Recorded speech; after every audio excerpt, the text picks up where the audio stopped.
Hello everyone, welcome to Dadhich classes. आज मैं आपको पढ़ाने वाली हूँ क्लास 5th की इंग्लिश का चैप्टर नंबर 2 जो है स्वामी विवेकानंद। आज इस चैप्टर में हम स्वामी विवेकानंद के बचपन की एक घटना के बारे में पढ़ेंगे। तो चलिए अपने चैप्टर को शुरू करते हैं। You must have heard the name of Swami Vivekananda. आपने स्वामी विवेकानंद का नाम तो ज़रूर सुना होगा। He was a great scholar and a good human being. वो एक बहुत बड़े विद्वान थे और एक बहुत अच्छे इंसान थे। Let's read an incident of his childhood. तो चलिए उनके बचपन की एक घटना के बारे में पढ़ते हैं। His real name was Narendra. उनका असली नाम नरेंद्र था। Once in his village school his teacher was taking the class. एक बार की बात है कि जब अपने गांव के स्कूल में पढ़ते थे तो उनकी क्लास में एक टीचर पढ़ा रहे थे।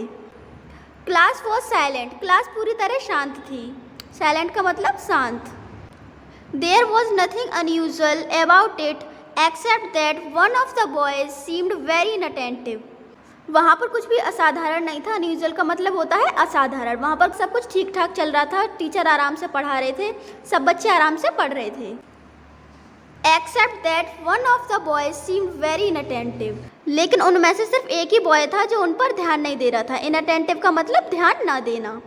He was looking neither at the book nor at the teacher teaching in the class. वो ना ही अपनी बुक की तरफ देख रहा था और ना ही अपनी क्लास के टीचर की तरफ देख रहा था जो उसे पढ़ा रहे थे। But his head was turned towards the window in the classroom. लेकिन उसका जो हेड था, जो उसका सिर था, वो क्लास की विंडो की तरफ मुड़ा हुआ था। वो क्लास की विंडो की तरफ कुछ देख रहा था।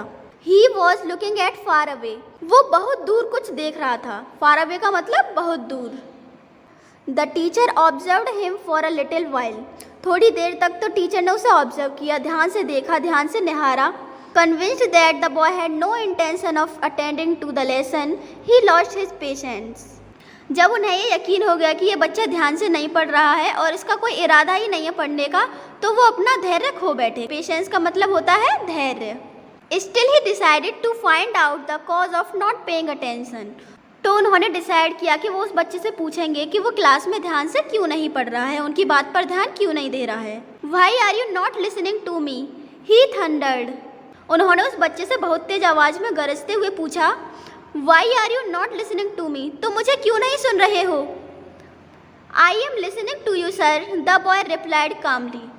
तो उस बच्चे ने बड़ी सहजता से जवाब दिया, I am listening to you, sir. Sir, मैं आपको ध्यान से सुन रहा हूँ। You are telling a lie, the teacher shouted. फिर टीचर ने चिल्लाते हुए कहा, तुम मुझसे झूठ बोल रहे हो। You are telling a lie. No sir, the boy answered confidently. उस बच्चे ने कॉन्फिडेंटली, बड़े आत्मविश्वास के साथ कहा, नहीं सर, मैं तो आपको सुन रहा हूँ। I can repeat what you have explained. जो आपने अभी समझाया है मैं उसे दोबारा से रिपीट कर सकता हूँ, उसे दोबारा से दोहरा सकता हूँ। On hearing this challenge, the teacher's anger knew no bounds.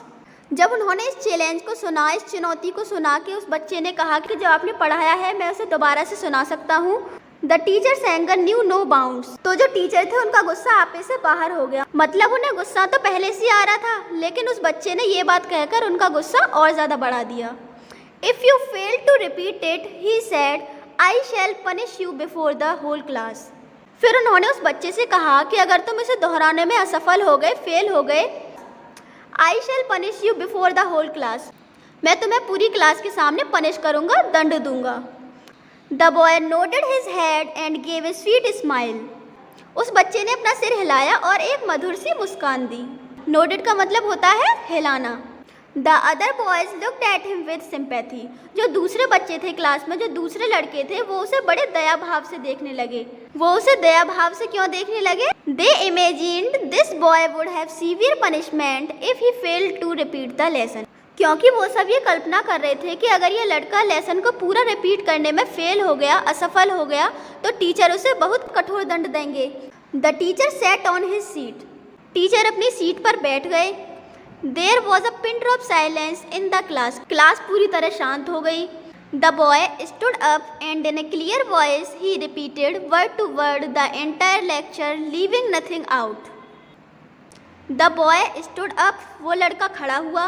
उसने अपनी साफ आवाज़ में शब्द से शब्द दोहराए, फिर पूरा लेक्चर दोहराया और ऐसा कुछ भी नहीं छोड़ा जो उसने ना दोहराया हो। When he stopped, there was a whisper of astonishment and applause from the whole class. फिर जब वो रुका तो क्लास के सभी बच्चे आश्चर्यचकित हो गए और धीरे धीरे फुसफुसाहट करने लगे और वो सब उसकी सराहना करने लगे। The teacher was also impressed, और जो टीचर थे वो भी उस बच्चे से बहुत ज़्यादा प्रभावित हो गए। इम्प्रेस्ड का मतलब होता है प्रभावित होना। ही forgot his defeat in his admiration for the boys memory, और जब उन्होंने उस बच्चे की याद करने की शक्ति को देखा कि उसे सब कुछ याद था जो उन्होंने पढ़ाया था, तो वो अपनी हार को भी भूल गए। डिफीट मतलब हार। One day my boy you will dazzle the world with your brilliance, और उन्होंने उस बच्चे से कहा कि एक दिन तुम अपनी ब्रिलियंस से, अपनी प्रतिभा से पूरे संसार को डेजल कर दोगे। डेजल का मतलब होता है चमका दोगे, रोशन कर दोगे। द बॉय प्रूव्ड, और उस बच्चे ने ये साबित भी करके दिखाया, जो उसके टीचर ने कहा था उसको साबित भी करके दिखाया। He became a great scholar and a great teacher, वो एक बहुत बड़ा विद्वान बना और एक बहुत अच्छा टीचर बना। He delivered speeches to which the world listened with admiration, और उन्होंने बहुत सारी स्पीच दी जिसे पूरा संसार बड़े आदर के साथ सुनता था। And at which the world marvelled in surprise, और उनकी इन स्पीचेस को सुनकर पूरा संसार बहुत आश्चर्यचकित होता था। The world and our country now know him as Swami Vivekananda, पूरा संसार और हमारा देश अब उनको स्वामी विवेकानंद के नाम से जानता है। A rock memorial also stands at Kanyakumari as a homage to the great service he had offered to the country, और उनको श्रद्धांजलि देने के लिए कन्याकुमारी में एक रॉक मेमोरियल बनवाया गया। होमेज कहते हैं श्रद्धांजलि से। To the great service he had offered to the country, क्योंकि उन्होंने हमारे देश को आगे बढ़ाने के लिए बहुत महान महान कार्य किए थे। Always remember what he had once said to the young boys, अब इस बात को आप हमेशा याद रखना जो उन्होंने एक बार यंग बॉयज़ से कही थी। क्या कही थी? Have faith that you are all my brave lads born to do great things. Let not the barks of puppies frighten you, no, not even the thunderbolts of heaven, but stand up and work. उन्होंने अपनी इस speech में कहा था कि अपने आप पर विश्वास रखो, आप सब बहुत बहादुर हो और महान कार्य करने के लिए पैदा हुए हो। किसी से भी मत डरो, अगर आप अच्छे कार्य करने की कोशिश करोगे तो दुनिया की बड़ी से बड़ी कोई भी चीज़ आपको अच्छे कार्य करने से नहीं रोक सकती। But stand up and work, लेकिन आपको उसके लिए क्या करना पड़ेगा? खड़ा होना पड़ेगा और कार्य करना पड़ेगा। तो यहाँ पर लेसन के एंड में स्वामी विवेकानंद जी ने एक सीख दी है जो हमें भी अपने जीवन में अपनानी चाहिए।